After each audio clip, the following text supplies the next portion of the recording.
का स्वागत है आर्ट ज्ञान कला में। सिंधु घाटी सभ्यता ये बहुत ही इम्पोर्टेंट टॉपिक है। अगर आप कला से टीजीटी पीजीटी तैयारी कर रहे हैं तो आइए इसी पे देखते हैं। बहुत इम्पोर्टेंट क्वेश्चन नोट्स डाउन है, उसी को बताते हैं।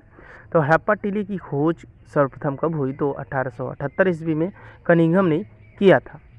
हड़प्पा टीले की खोज सर्वप्रथम 1878 ईस्वी में कनिंघम ने किया था। और मोहनजोदड़ो में उत्खनन कार्य 1822 ईस्वी में पुरातत्वविद राखाल दास बंदोपाध्याय जो थे उन्होंने किया था।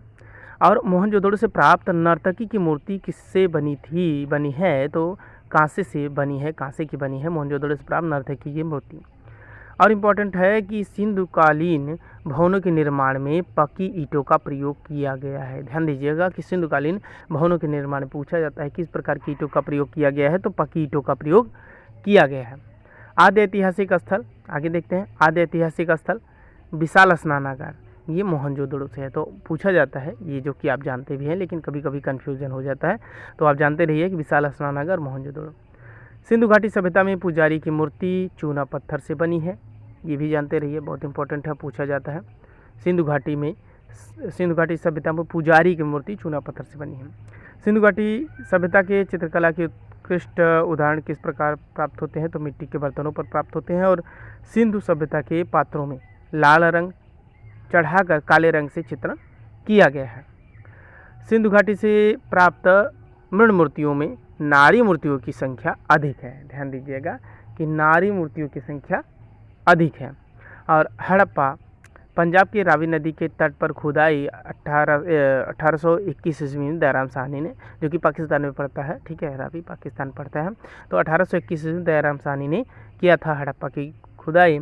और हड़प्पा संस्कृति का वह कौन सा स्थल है जहाँ दुर्ग तथा नीचे का नगर दोनों अलग अलग प्राचीर से घिरे हुए हैं? तो कालीबंगा है, ठीक है, जहाँ पर दुर्ग तथा नगर दोनों अलग अलग प्राचीर पर घिरे हुए हैं। हड़प्पा संस्कृति की यह एक प्रमुख उदाहरण है, ठीक है, कालीबंगा।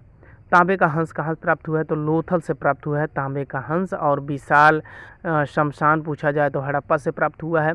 कुबरदार साँड़ों को क्या है? तो कुल्ली व झोप सभ्यता से प्राप्त हुआ है कुबरदार साँड़।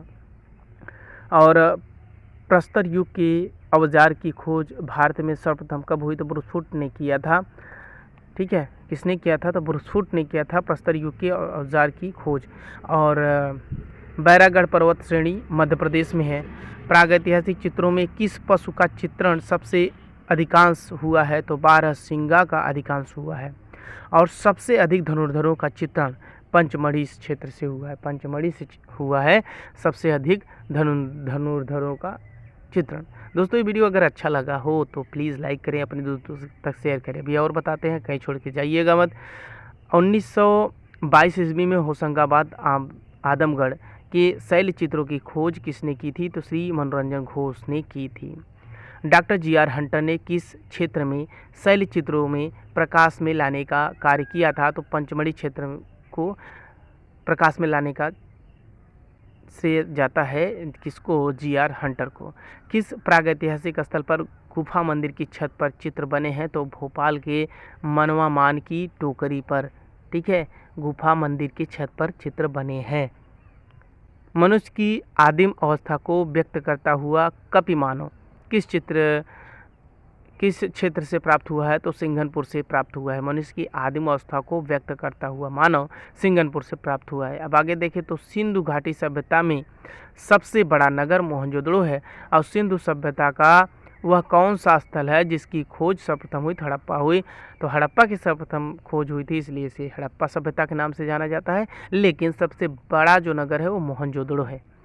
मोहनजोदड़ो से प्राप्त दाढ़ी वाली योगी की मूर्ति पत्थर से बनी है। ध्यान दीजिएगा, मोहनजोदड़ो से प्राप्त दाढ़ी वाली योगी की मूर्ति पत्थर से बनी है। और हड़प्पा की खुदाई से प्राप्त नगर में राजमार्ग की चौड़ाई जो है वो 33 फीट है। पूछा जाता है कि हड़प्पा की खुदाई से प्राप्त राजनगर का जो मार्ग है कितना है? तो 33 फीट है, इसको आपको बताना है। और झोप सभ्यता का समय 4000 BC से 2500 BC है।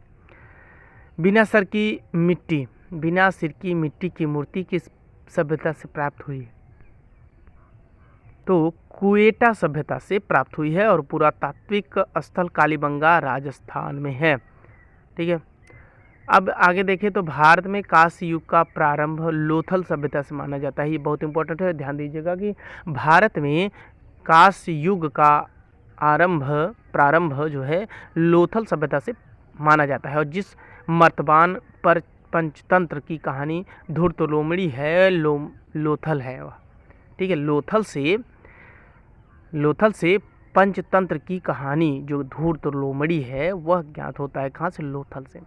और सिंधुवासी किस प्रमुख वृक्ष की पूजा करते थे? तो पीपल के वृक्ष की पूजा करते थे सिंधुवासी। सिंधु लिपि लिखी जाती है तो बाएं से दाएं की तरफ, यानी जिस तरीके से हम देवनागरी लिपि में लिखते हैं कि बाएं से दाएं तरफ। ठीक है, तो इसी तरीके से सिंधु लिपि भी बाएं से दाहिने की तरफ लिखी जाती है। ठीक है, हड़प्पा पूर्व संस्कृत को सोढ़ी संस्कृत के नाम से जाना जाता है। ध्यान दीजिएगा, सोढ़ी संस्कृत के नाम से जाना जाता है। अब आगे देखिए तो सिंधु घाटी सभ्यता का क्षेत्र 1299,600 वर्ग किलोमीटर है। पूछा जाता है तो ऐसे ही बताएंगे कि सिंधु घाटी सभ्यता का क्षेत्र तो 1299,600 वर्ग किलोमीटर है। और सिंधु घाटी सभ्यता का आकार क्या है? तो त्रिभुजाकार आकार है, त्रिभुजाकार। ठीक है, दायमाबाद, बांदा और आपका ये सभी है। लोथल भोगवा नदी के किनारे है। सिंधु सभ्यता का विस्तार लगभग 13 लाख वर्ग किलोमीटर में हुआ है। मोहनजोदड़ो की गढ़ी से सबसे आकर्षक एक जलकुंड है जिसकी माप है 12 मीटर लंबी और 7 मीटर चौड़ी, 3 मीटर गहरी। ध्यान दीजिएगा, मोहनजोदड़ो से गढ़ी से सबसे आकर्षक एक जल कुंड है जिसकी माप है 12 मीटर, 7 मीटर और 3 मीटर, तो यानी 12 मीटर लंबाई, 7 मीटर चौड़ाई और 3 मीटर गहराई। सिंधु घाटी में कितनी मूर्तियाँ प्राप्त हुई हैं? तो 18 मूर्तियाँ प्राप्त हुई हैं सिंधु घाटी में। और हड़प्पा सभ्यता की लिपि चित्रलेखात्मक है। ध्यान दीजिएगा, हड़प्पा सभ्यता की लिपि चित्रात्मक है, चित्रलेखात्मक है। और सिंधुवासी कांसा का निर्माण करते थे तो तांबा प्लस टीन मिलाते हैं। तो तांबा प्लस टीन मिलाएंगे, तांबा और प्लस टीन मिलाएंगे तो ये कांसा बन जाएगा। सिंधुवासी इसी का निर्माण करते थे। और सिंधु सभ्यता में सबसे अधिक मूर्तियाँ स्त्रियों की प्राप्त हुई हैं, जैसा कि मैं बता चुका हूँ। तो सिंधु सभ्यता में स्त्रियों की मूर्तियाँ सबसे अधिक प्राप्त हुई हैं। और सिंधुवासी किस अस्त्र से अपरिचित नहीं थे? तो धनुष बाण से अपरिचित नहीं थे। सामान्यतः सिंधुवासी किस पशु से अपरिचित थे? तो घोड़ा से अपरिचित थे। और सिंधुवासी किस धातु से अपरिचित थे? तो लोहा से परिचित थे। अभी आगे देखते हैं। सिंधु सभ्यता की खोज के साथ जिन दो भारतीय विद्वान का संबंध है वह दयाराम साहनी और रखालदास बनर्जी हैं। ठीक है, क्योंकि दयाराम साहनी हड़प्पा की खुदाई करते हैं, रखालदास बनर्जी से मोहनजोदड़ो की खुदाई करवाते हैं।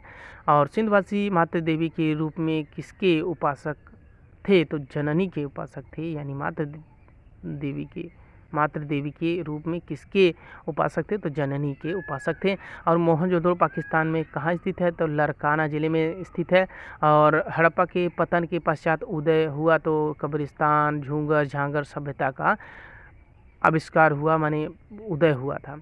और सिंधु सभ्यता के जीवन में किस पशु का सर्वाधिक महत्व है? ये पूछा जाता है तो बैल का सर्वाधिक महत्व है। ठीक है दोस्तों, ये वीडियो अगर अच्छा लगा हो आपको तो प्लीज़ इसे लाइक करें, अपने दोस्तों तक शेयर करें। और मेरे चैनल को अभी तक सब्सक्राइब नहीं किया तो प्लीज़ सब्सक्राइब करके बेल आइकन दबाएं, क्योंकि अगर आप टीजीटी पीजीटी की तैयारी कर रहे हैं चित्रकला, पेंटिंग, ड्राइंग से, तो ये चैनल आपके लिए बहुत ही इम्पोर्टेंट है।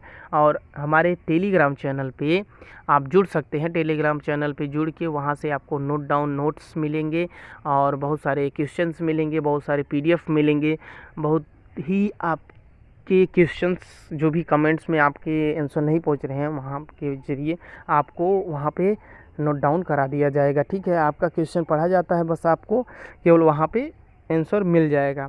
तो अभी तक मेरे चैनल को सब्सक्राइब नहीं किया तो प्लीज़ सब्सक्राइब करके बेल आइकन दबाएं। और एक बात और आपको सूचना कर देते हैं, अगर आप पढ़ने में और पढ़ाने में अच्छे हैं तो हमारे चैनल पे पढ़ा सकते हैं। हमारे ईमेल आईडी artgyankala4@gmail.com पे संपर्क कर सकते हैं, मेल कर सकते हैं, और साथ ही साथ 9565769976 पे भी कांटेक्ट कर सकते हैं। ठीक है, तो दोस्तों ये वीडियो में इतना ही। हम वीडियो पे बने रहने के लिए धन्यवाद, और मेरे चैनल को सब्सक्राइब करिए। Thank you.